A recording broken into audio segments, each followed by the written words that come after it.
Bienvenue. Vous nous écoutez sur le www.radioalfayda.net. Alfayda, c'est la référence.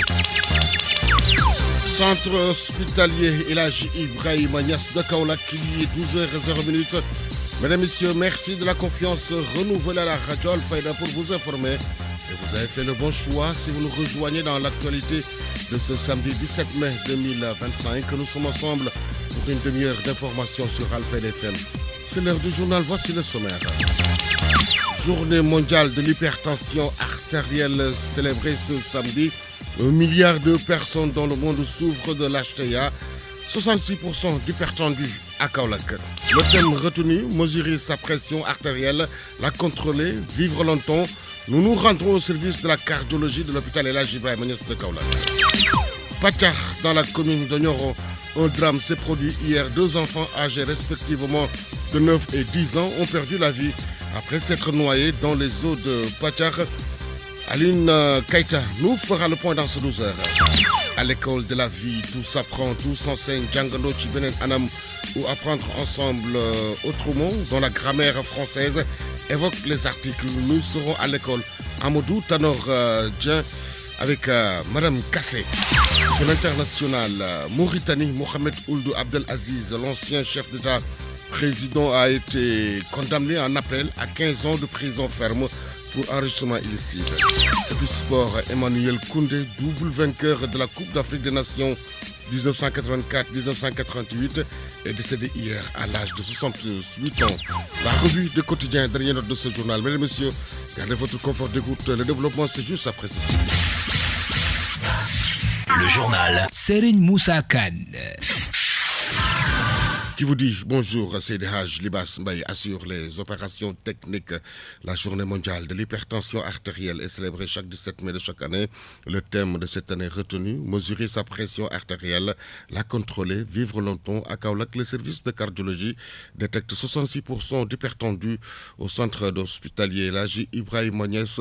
Selon Dr Souleymane Cham, il est le chef de service cardiologie. Depuis 2006, l'AMS a institué cette journée mondiale de l'HTA pour une meilleure sensibilisation. C'est vrai que ça se fait tous les jours, mais c'est une manière de marquer le coup pour cette pathologie qui est un problème de santé publique. C'est presque le même thème qu'on a retenu que l'année dernière. Mesurer votre tension artérielle avec précision, contrôlez-la et vivez plus longtemps. Parce que simplement, dire à quelqu'un qu'il est hypertendu pose des problèmes. Parce que c'est une pathologie avec beaucoup de complications, une lourde mortalité. Avant de dire à quelqu'un qu'il est hypertendu, il faut vraiment s'assurer que toutes les conditions sont réunies. Par rapport déjà à l'appareillage, il y a des appareils pour prendre la tension artérielle. Il y en a qui doivent être homologués. Ensuite, il y a la technique. Donc, il y a l'appareillage, la technique. Pour dire à quelqu'un qui est hypertendu, il faut prendre beaucoup de précautions. La mesure avec précision. Ensuite, il faut la contrôler. C'est pour ça que cette journée est instituée chaque année. Mieux sensibiliser pour mieux contrôler cette pathologie avec ses complications. Et si on la contrôle, effectivement, il va sans dire qu'on allonge un peu son espérance de vie. C'est pour ça qu'on dit contrôlez-la et vivez plus longtemps. Donc, c'est à peu près ce qui traduit le thème. Face à cette maladie ou bien cette affectation qui est une réalité, docteur, quand on évoque les chiffres? Alors, les chiffres font très peur. Parce qu'il y a au moins 1,28 milliard d'hypertendus dans le monde. Et parmi ces gens-là, il y a presque plus de 46% de ces populations. C'est dans les pays à revenus intermédiaires comme le Sénégal. Il y a une étude STEPS qui a été réalisée en 2015. Une autre a été faite en 2024. Et voilà, on a les chiffres. Mais ça fait très peur. La prévalence, c'est presque 25%. Ça veut dire qu'il faut être très simple. C'est que dans chaque maison, il y a au moins un hypertendu. Par contre, il y a des disparités. Ça, c'est la prévalence nationale. Il y a des disparités en fonction donc, des régions. Kaolack, on n'a pas les chiffres à proprement parler, mais la référence, c'est le service de cardiologie. C'est 66%. C'est presque 2 tiers de nos activités. Ça n'a pas changé. Donc, c'est alarmant. Ensuite, ce qui fait très peur également, 2024 a montré que presque 92,9% des hypertendus ne sont pas traités. Ça, c'est un problème. Parmi ceux qui sont traités, il n'y a que 2,8% qui sont équilibrés, contrôlés, et il n'y a que 4,2% en tout cas qui ne sont pas contrôlés. Ça veut dire qu'on a vraiment un vrai problème de prise en charge, déjà par rapport au diagnostic, mais également par rapport donc, à la thérapeutique. Selon les spécialistes de l'hôpital de Kaolack, pour cette année, la donne a changé. Car la journée est consacrée aux communautaires et à cet effet, une journée sera organisée le 28 mai prochain pour sensibiliser, former, apprendre la tension artérielle.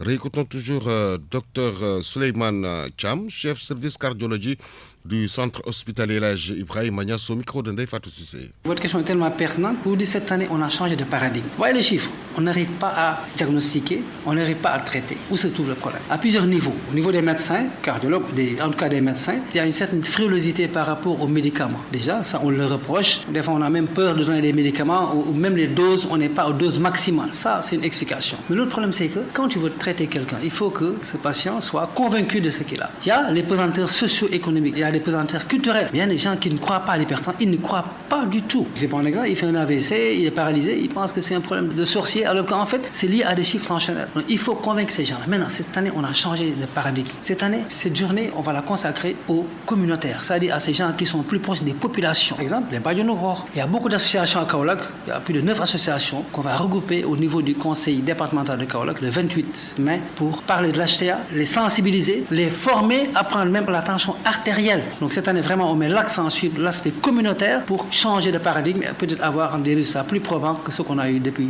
toutes ces années. Mais c'est ça, ça veut dire qu'en fait, moi, cette année, nous lançons un slogan, chaque maison, un appareil à tension. C'est le slogan, c'est faisable, on va commencer, chaque maison, on a pourquoi. Il y a au moins un hypertendu par maison. Et si un appareil dans chaque maison, vous voyez ce que ça fait, ça permettra en tout cas, plus cette formation avec les communautaires, ça permettra de faire plus de dépistage, de voir plus d'hypertendus et de mieux conscientiser les gens. Les conseils des hypertendus, c'est essentiellement les mesures hygiéno-diététiques. Le traitement médicamenteux, c'est vrai, mais il va sans dire que sans ces mesures, le traitement ne sert absolument à rien. C'est d'abord manger moins gras, moins salé, on mange énormément de sel. Maximum, c'est 8 grammes de sel par 24 heures. Ça, c'est, vous savez quoi? C'est une cuillère à café. C'est ça qu'on doit manger pendant 24 heures. Vous imaginez que ce n'est pas le cas avec les bouillons utilisés et la manière dont les femmes cuisent. Avoir une activité physique, il faut bouger. La sédentarité, c'est un puissant facteur de risque cardiovasculaire. Lutter contre l'obésité. Ensuite, manger beaucoup de fruits et beaucoup de légumes. Souvent, on dit les gens mangent des légumes, mais la manière dont c'est préparé, on se rend compte que ces légumes-là, sur le plan nutritif, n'ont aucun apport. Donc, il faut même changer de paradigme par rapport à l'alimentation, par rapport donc à la cuisson.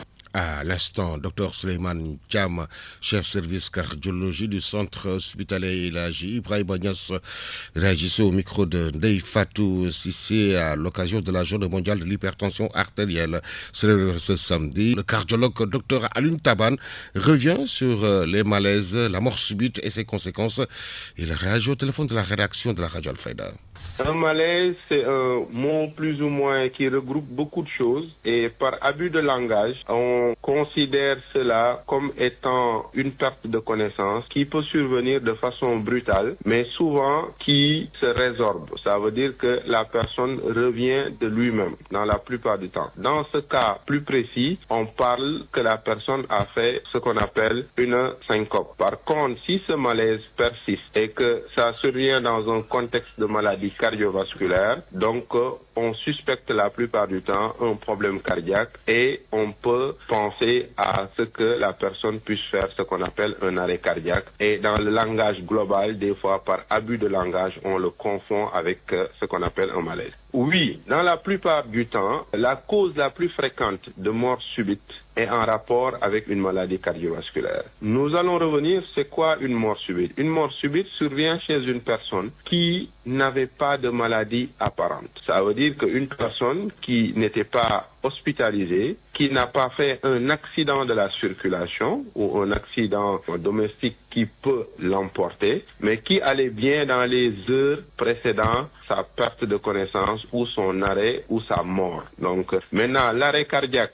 on peut les récupérer si la personne a été vue très tôt et les structures de prise en charge ont été alertées et que la prise en charge soit faite rapidement, on peut sauver cette personne. Par contre, si la prise en charge met du temps, les risques de survie de cette personne sont réduits. Un malaise a plusieurs manifestations, a plusieurs signes qui peuvent nous montrer ça. L'un des signes les plus alertants qui constitue l'une des premières causes, surtout chez les personnes qui ont plus de 35 ans et plus, c'est quoi? C'est ce qu'on appelle un malaise qui survient dans un contexte de maladie coronarienne. Ça veut dire que une des artères qui amène le sang au niveau du cœur, qui permet au cœur de se nourrir, va être bouchée de façon complète ou incomplète. Quand c'est complète, c'est une urgence majeure, rapide qu'il faudra déboucher mieux parce que sinon, le cœur, comme c'est une pompe, c'est ce qui donne à l'organisme tout ce qu'il faut.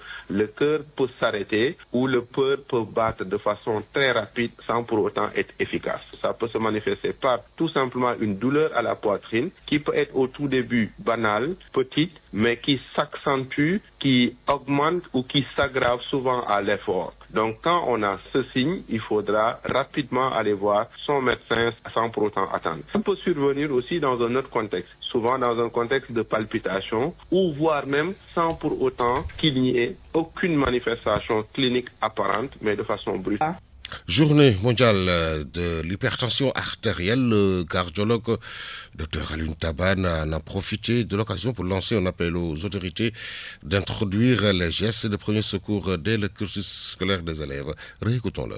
Les premiers secours, la première chose à faire, c'est de reconnaître déjà est-ce que la personne fait un malaise. S'il fait un malaise, est-ce que la personne respire ou ne respire pas? La personne, est-ce qu'elle est consciente ou elle n'est pas consciente? Ça, c'est ce qu'on appelle les gestes de premier secours. Évaluer la conscience de la personne, évaluer l'état de respiration de la personne. On peut soulever son boubou, si on n'a pas fait des cours de secourisme, et voir s'approcher de sa bouche ou de son nez pour sentir la respiration. Si on ne le sent pas, on peut conclure que la personne ne respire pas. Est-ce que la personne est consciente? On peut poser des questions. Si la personne répond, ça veut dire que la personne est consciente. Par contre, si la personne n'arrive pas à répondre ou n'ouvre pas les yeux, ça veut dire que la personne est inconsciente. Et dans ce cas de figure, on est devant une personne qui a perdu connaissance et qui est inconscient et qui ne respire pas. Dans ce cas, on est devant ce qu'on appelle un arrêt cardio-respiratoire et il faudra rapidement démarrer ce qu'on appelle le massage cardiaque et éventuellement appeler les secours pour que les secours spécialisés viennent. Maintenant, je profite de ce panel pour lancer un appel aux autorités. Je pense que c'est extrêmement important qu'on intègre les gestes de premier secours dès le cursus scolaire des élèves. Parce que dans d'autres pays, c'est intégré. Ça nous permet d'avoir des citoyens qui sont secouristes et qui peuvent secourir les gens. Parce que beaucoup de gens perdent connaissance par faute de manque de secourisme, par faute de compréhension des gestes ou par faute de reconnaissance de certaines maladies ou certaines situations graves. On lance aussi un autre appel en disant que, avec le président de l'Assemblée et la commission santé, de se battre pour qu'on puisse voter une loi obligeant tous les endroits publics qu'on puisse disposer de ce qu'on appelle un défibrillateur automatique externe qui sauve des vies et qui est extrêmement important et qui n'est pas obligatoire au Sénégal.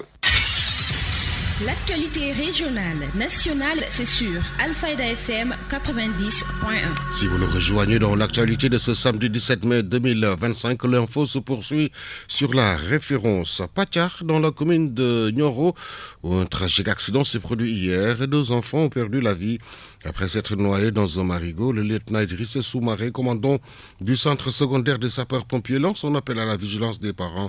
Depuis Nioro, la correspondance de Seydina Alioune Keita. Les riverains de Nioro ont encore causé un drame. 2 enfants talibés partis pour se baigner ont finalement perdu la vie par noyade. Lieutenant Idriss Moussa Soumaré, commandant du centre secondaire d'incendie et de secours de Nioro. Aujourd'hui à 8h38, le centre secondaire d'incendie et de secours de Nioro a été alerté pour un cas de noyade dans un marigot à la sortie de Nioro vers Prohan. La situation arrivée sur place, il s'agit d'un noyade à l'adresse indiquée. Bilan 2 corps sans vie de genre masculin. C'était 2 garçons, un âgé de 10 ans et un autre âgé de 9 ans. Le transport et le dépôt des corps sans vie ont été effectués au district sanitaire de Nioro-Diri. Un événement qui s'avère douloureux pour les familles des victimes, avance Serhuilan, adjoint au maire de Nioro. Nous venons d'assister à un événement douloureux qui ce matin, la perte d'un vie de 2 enfants qui étaient au Darer Habib Dramé. C'est suite à une noyade et la famille Dramé il sera inhumée à Ndofane, l'autre à Nioro. Les efforts consentis n'ont pas été suffisants pour éviter le pire, explique l'adjoint au maire. Regarde, on a tout fait. On a sensibilisé les populations, on a invité les seigneurs Darer d'abord à gérer de plus près les enfants. C'est difficile quoi. Par conséquent, on tend vers l'interdiction officielle d'accès à ce site. Mais je sais qu'il faut prendre des mesures fortes pour que les ces enfants n'aient plus accès à ces choses-là. Dès l'arrivée du maire, on verra les moyens de disposition qui seront prises pour que cet accident-là ne se produise plus. Je crois que si nous conjuguons nos efforts, je crois que dans les mois à venir, ce problème sera un vieux souvenir. Nioro Drip, Seydina Aliou Keita pour la radio Alfayda FM. Merci à Seydina Aliou Keita. Un fait divers aussi choquant que préoccupant après l'arrestation de jeunes hommes supposés être un vendeur de brochettes alors qu'il transportait un chat dans son sac. La vidéo a suscité une vague de colère chez les populations. Écoutons à présent la réaction du coordonnateur de l'Union nationale des consommateurs du Sénégal, Jounan Dem, au micro de Cheikh Tidiane Diagne. Après avoir visionné une vidéo témoignant l'arrestation d'une personne au niveau de Dakar qui avait l'intention d'égorger et de vendre une viande non propre à la consommation des populations sénégalaises, au vertu des articles qui régissent les associations de consommateurs, nous pousse à lancer un appel à l'endroit des nouvelles autorités, plus particulièrement celui du ministre de la Santé, ministre de la Justice et ministre du Commerce, de la mise en application des contrôles effectifs de la sécurité sanitaire des denrées alimentaires et de la consommation, qui est régie même au Sénégal par une loi de base, la loi 66-48 du 27 mai 1966, et appelle les populations à avoir l'esprit de dénoncer certains faits qui se trouvent au niveau de leur quartier et de dire à la justice de donner un exemple par une sévérité des sanctions.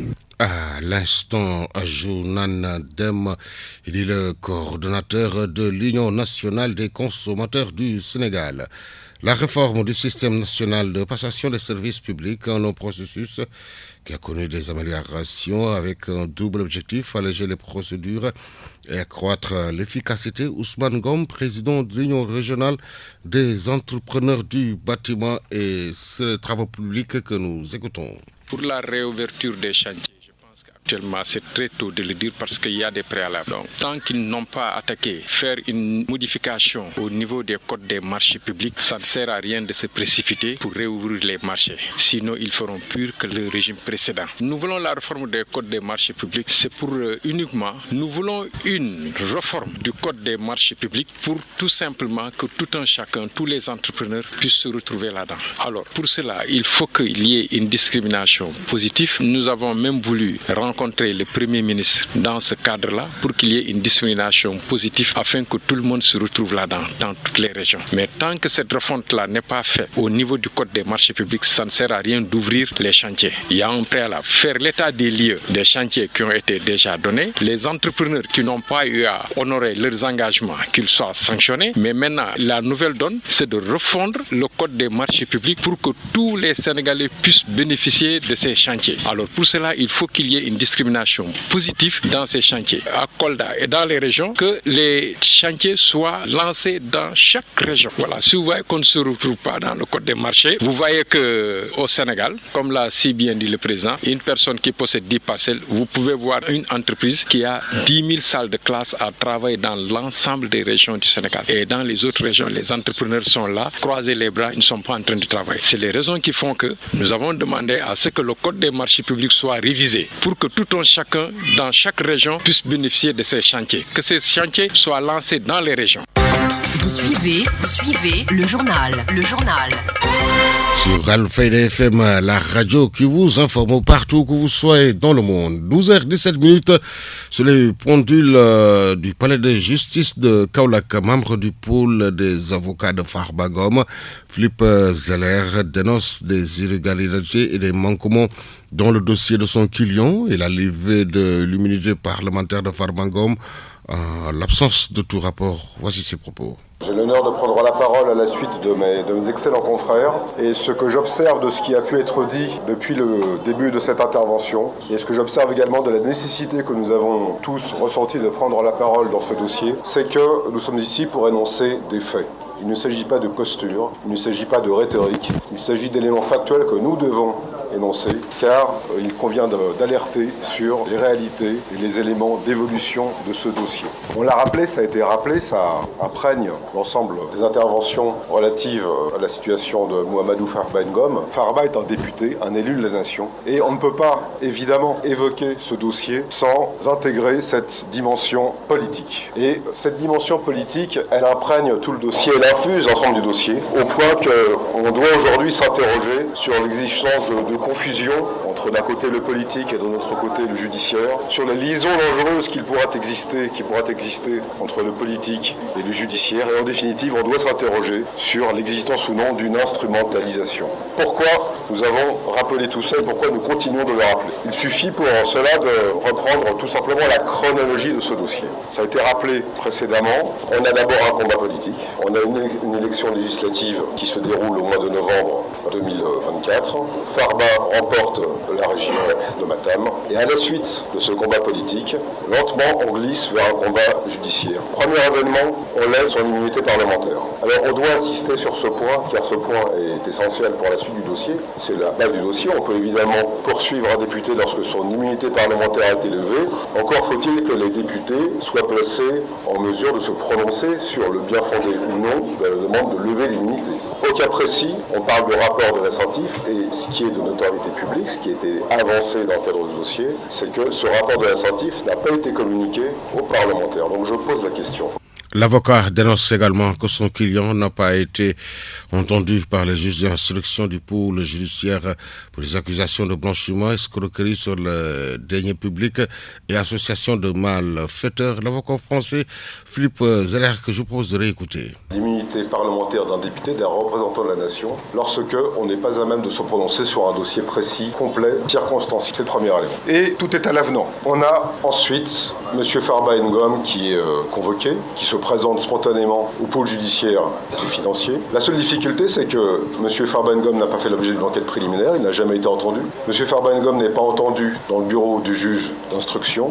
Et pourtant, sur la base d'aucun élément factuel précis, M. Farba Ngom, d'une part, est inculpé, le simple fait de son inculpation est contestable, et d'autre part, il est placé en détention provisoire. Troisième événement de ce dossier qui démontre également les liaisons, disons, dangereuses entre le politique d'un côté et le judiciaire de l'autre, c'est que, ça a été rappelé par mes excellents confrères, les dispositions du Code de procédure pénale permettent évidemment la libération et la liberté provisoire. Le cadre de la liberté provisoire, le cadre du cautionnement est précisé dans le Code de procédure pénale.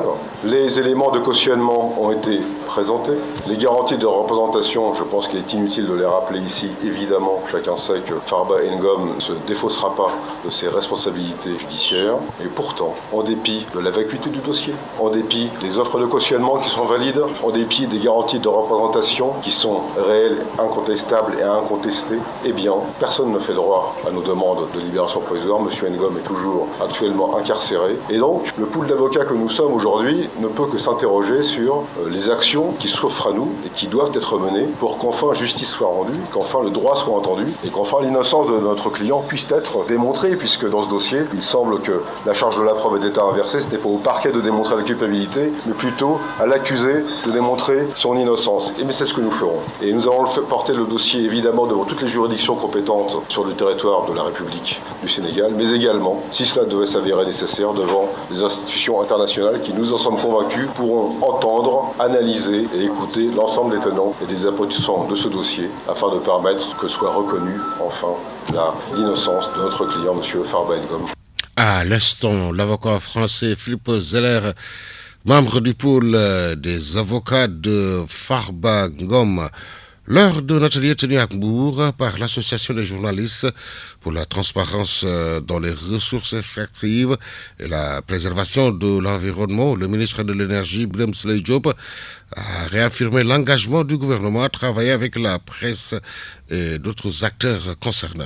Le Sénégal que nous représentons tous ici, chacun dans son rôle et selon ses responsabilités, est aujourd'hui à un tournant décisif de son histoire énergétique et minière. L'exploitation des hydrocarbures, la richesse de notre sous-sol et notre potentiel en énergie renouvelable nous placent devant une immense opportunité. Mais cette richesse naturelle ne vaut que par la manière dont elle est gouvernée. Car si les ressources sont un don, la bonne gouvernance, elle, est un choix. Et ce choix, nous l'avons fait, celui de la transparence, de la responsabilité et du dialogue citoyen. Nous savons que les attentes sont immenses et c'est justement dans ce contexte que la presse joue un rôle capital. Vous êtes les relais de l'information. Vous alertez. Depuis plusieurs années, le Sénégal a multiplié les efforts pour s'inscrire dans une dynamique vertueuse. Nous avons adhéré à l'initiative pour la transparence dans les industries extractives et nous en respectons les normes. Les contrats pétroliers et miniers sont désormais publiés et les revenus revenus tirés de ces ressources font l'objet de rapports accessibles. Le fonds intergénérationnel,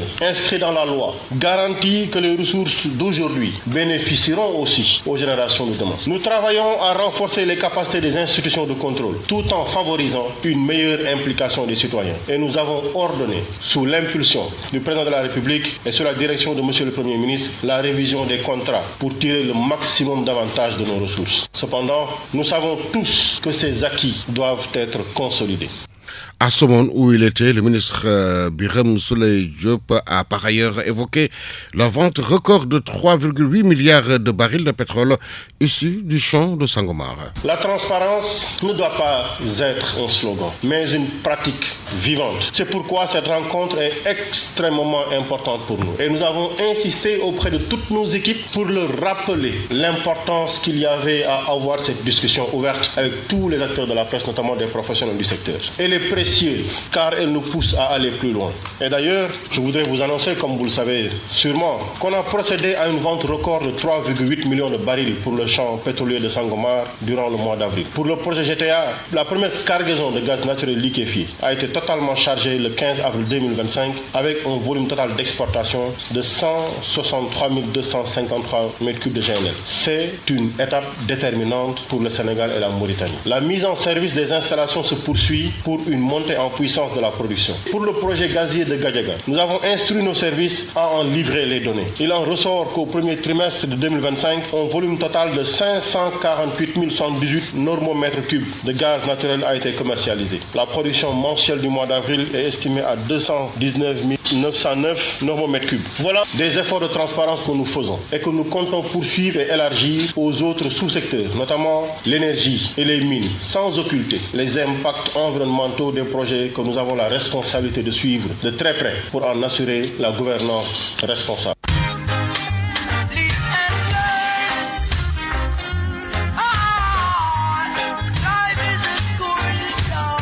À l'école de la vie, tout s'apprend, tout s'enseigne. Votre rubrique Djangono Tchibelen Anam. Apprendre ensemble autrement s'intéresse aujourd'hui dans la grammaire française.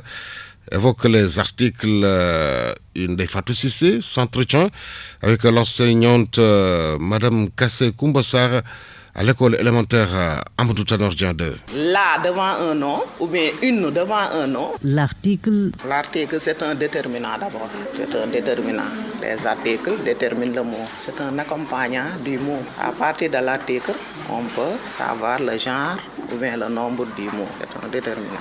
Peut-on parler de différents types d'articles? Si. Ce samedi 17 mai 2025, votre rubrique Apprendre ensemble autrement dans la grammaire française évoque donc les articles. C'est une dame. Si c'était un homme, nous avons un invité.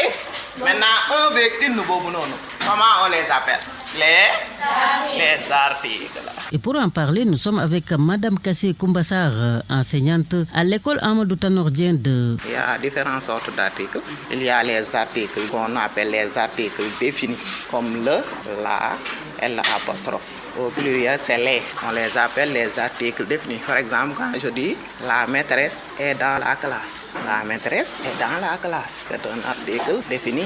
Il y a un autre groupe qu'on appelle les articles indéfinis. Un, une, des au pluriel. Il y a aussi des articles contractés. Quand on dit A plus le, ça donne O. 2 plus le, ça donne du. 2 plus les, ça donne des. A avec accent plus les, ça donne O. Ça, ce sont les articles contractés. Ce sont les différents types d'articles-là qu'on a. Il y a des particularités parce que chaque mot a un genre. Et ce genre-là peut être répertorié à partir de l'article. Quand je dis la maîtresse, c'est du genre féminin. Le maître, c'est du genre masculin. Il y a le genre, il y a le nombre. Quand je dis une fille et des filles, on peut déterminer le nombre. Une fille, il s'agit d'une seule fille. Mais quand je dis des filles ou bien les filles, c'est plusieurs filles. Donc les articles sont des déterminants. Ils s'accordent en genre et en nombre selon le nom. Oui, c'est ça. Il y a des règles. Quand on dit l'homme, le champ. Quand je dis l'homme, on dit un homme. Je dis à mes élèves, quand vous voyez un devant un nom ou bien le devant un nom, c'est au masculin. La devant un nom, ou bien une devant un nom, c'est le féminin. Maintenant, les et des, c'est toujours au pluriel. Voilà.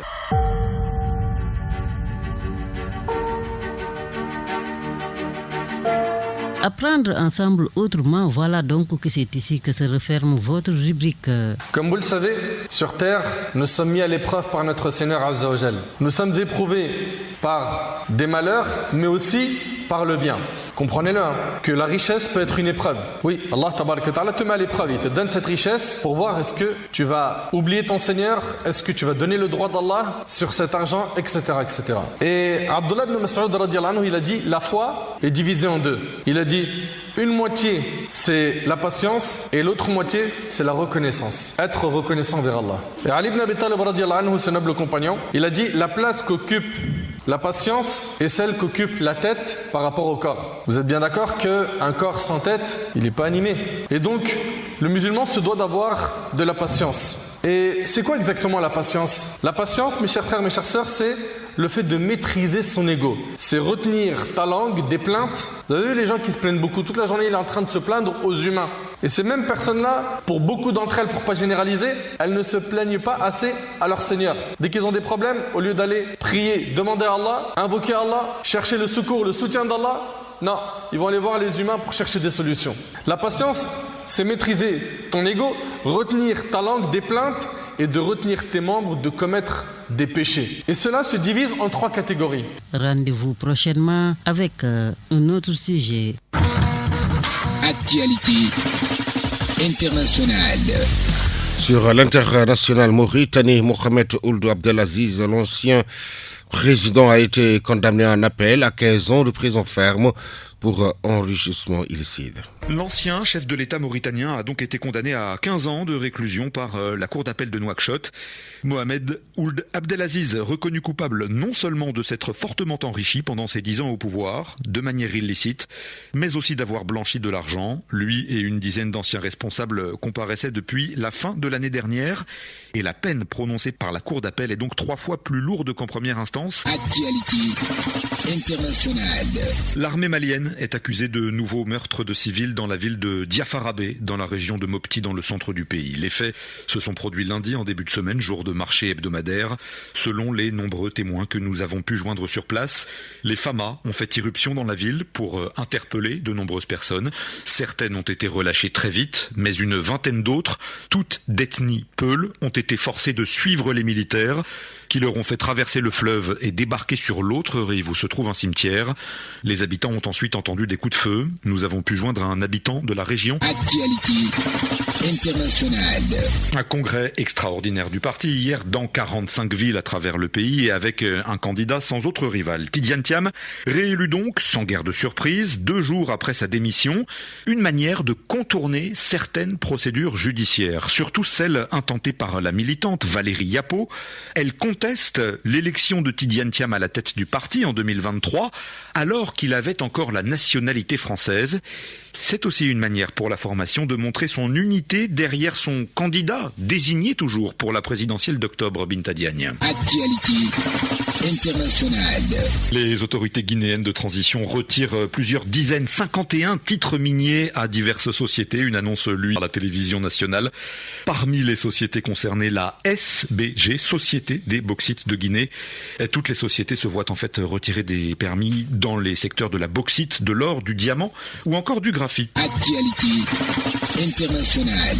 Et la première conférence de l'Union africaine sur la dette qui s'est terminée dans la capitale togolaise avec, comme son nom l'indique, au cœur des débats, la crise de la dette à travers le continent africain et surtout les moyens de l'enrayer. Dans leur déclaration finale, les chefs d'État et de gouvernement de l'Union africaine affirment leur engagement ferme à plaider en faveur de l'annulation de la dette au cas par cas, en tenant compte de l'incapacité de certains États à honorer le service de leur dette. Une dette qui augmente globalement. 25 pays se trouvent désormais en situation de détresse liée à ce niveau d'endettement, d'après le FMI et la Banque mondiale. Lomé qui était aussi l'occasion pour des opposants de saisir les autorités togolaises, de les interpeller sur ce sujet de la dette publique, mais aussi de leur demander des comptes. Actualité internationale. Et sport.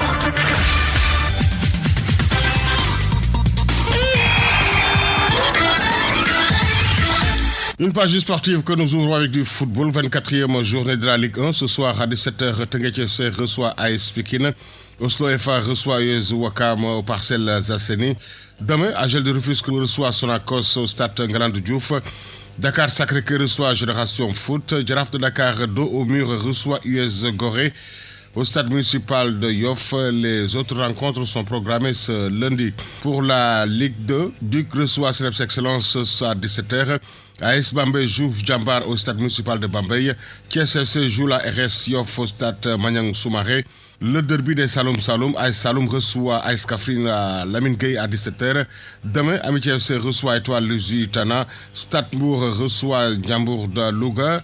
Et les autres rencontres sont programmées. SMI FC NGB Niari Italie, programmé ce mardi. La suite ce soir, National 1 pour le compte de la 20e journée dans la poule B. Cœur Major reçoit Mbour, Petite Côte Stade Caroline Faye. Demain, Ayo Agnam reçoit Joc. Les autres rencontres sont programmées ce lundi dans la poule A. Gazelle Kédougou reçoit Don Bosco à Mamba Girassi. Damel de Tuawane reçoit Modèle de Mbawa. Les autres rencontres sont programmées ce lundi. En Europe, 34e journée Ligue 1 en France. Toutes les rencontres sont programmées à 19h. Marseille-Rennes. Lyon reçoit Angers. Nice reçoit Brest. Saint-Etienne reçoit Toulouse. Lille reçoit Reims. Strasbourg reçoit Le Havre. Nantes reçoit Montpellier. Lens reçoit Monaco. PSG reçoit Auxerre. En Allemagne, on joue la 34e journée. Augsbourg reçoit Union Berlin. Mönchengladbach reçoit Wolfsburg. Borussia Dortmund reçoit Ausselkel, Fribourg reçoit Hertha Francfort, Heidenheim reçoit Werder Bremen, Hoffenheim reçoit Bayern Munich, Mainz reçoit Bayer Leverkusen, Leipzig reçoit Stuttgart, Saint-Pauli reçoit Bochum. En Italie, 37e journée Calcio, Girona joue Atalanta Bergame à 18h45. Ça n'est tout pour cette page sportive. La revue de presse. L'Obs place le soleil sur le quotidien Walf le matin. Samedi 17 mai 2025, la presse du jour lui est parcourue en 2036 par Defat Cissé. La revue des titres à la une des quotidiens sénégalais parue ce matin que nous ouvrons avec Libération qui fait mention des actions de la DIC dans le cadre de l'exécution des ordres de conduite émis par le parquet général dans l'affaire de malversation entre autres faits liés à une association de malfaiteurs de corruption reprochée à l'ancien ministre Ismaïla Madior Fall annonce l'arrestation du DG de la société TCS présenté comme étant le présumé corrupteur de l'ancien chef du département de la justice. Le ministère dont l'ancien directeur des constructions a été également arrêté. Les accusateurs de Ismaïla Madior Fall tombent renchéris. L'observateur qui indique à ce propos que déféré hier vendredi devant le procureur du tribunal de Pikine-Guédiawaye, le DG de TCS et l'ex-directeur des constructions du ministère de la justice ont bénéficié d'un retour de parquet. Un signal fort pour l'ancien ministre de la justice, en l'occurrence le professeur Ismaïla Madior Fall qui risque la prison, avance le quotidien du groupe Futur Média. Pôle judiciaire financier Racine Sy une caution de 797 millions de francs CFA pour la liberté, informe ce matin plusieurs journaux dont Vox Populi. Divergence autour de la participation ou non au dialogue national. Sud Quotidien parle d'une opposition en rang dispersé. Et pour cause, note la publication à l'approche du dialogue national prévu le 28 mai. Les partis membres du Front pour la défense de la démocratie et de la République, nés en février dernier, peinent à s'entendre sur leur participation. Une cacophonie qui illustre une fois encore, souligne Sud Quotidien, les fragilités de l'opposition sénégalaise face aux grandes questions politiques. Appel de Diomaye le 28 mai, le dialogue qui divise barre à sa une enquête. Barthe les pieds dans le plat du dialogue. Wolf Quotidien évoque ainsi le link entre l'activité et le lancement de Barthélemy 2029 le 28 mai. Soutien public à Azoura Fall, la paire accuse Sonko d'être le sponsor leader des insulteurs du PASTEF, relate ce matin l'Info et les Échos. La Tribune sur un tout autre registre se fait l'écho des déclarations de Jamra sur la criminalisation de l'homosexualité. Pendant ce temps, le Premier ministre Ousmane Sonko à Ouagadougou réaffirme le soutien du Sénégal au Burkina dans la lutte contre le terrorisme au Sahel. Sport au foot, Ligue 1, 24e journée ce week-end. Jaraaf US Gorée, duel pour le fauteuil. Titre record. Et Réumi Quotidien Sport Plus qui s'intéresse aux sportifs les mieux payés au monde, d'annoncer que Sadio Mané est le seul Africain dans le top 50. c'est la fin de cette édition. Merci à Sid Haj Libas Mbaye qui a assuré la partie technique. La rédaction en chef a été assurée par Nefatou Sissé. Était devant ce micro, Seri Moussakan. L'info revient dans moins de 22 minutes. Ce sera en Wolof. Tout de suite le rappel de ce qui a fait l'essentiel de ce 12 heures. Journée mondiale de l'hypertension artérielle. 1 milliard de personnes dans le monde souffrent de l'HTIA. À Kaolack, 66% du tendu détecté. Le thème retenu, mesurer sa pression artérielle, la contrôler, vivre longtemps. Nous nous sommes rendus au service de la cardiologie de l'hôpital El Hadji Ibrahima Niass de Kaolack. Pachar, dans la commune de Nioro, un drame s'est produit hier. 2 enfants âgés respectivement de 9 et 10 ans ont perdu la vie après s'être noyés dans les eaux de Pachar. À l'école de la vie, tout s'apprend, tout s'enseigne. Tiangonochi Benen Anam, dans la grammaire française, évoque les articles des Fatou Sissé. C'est entretenu avec Madame Kassé, enseignante à l'école. Amadou Tanordien 2 sur l'international Mauritanie.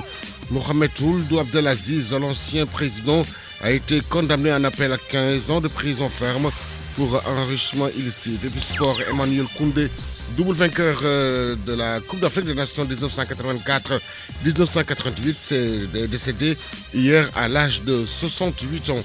La revue des quotidiens a mis un terme à 12 heures. Mesdames et messieurs, merci de nous avoir accueillis dans l'intimité de chez vous. Le journal Serigne Moussa Kane.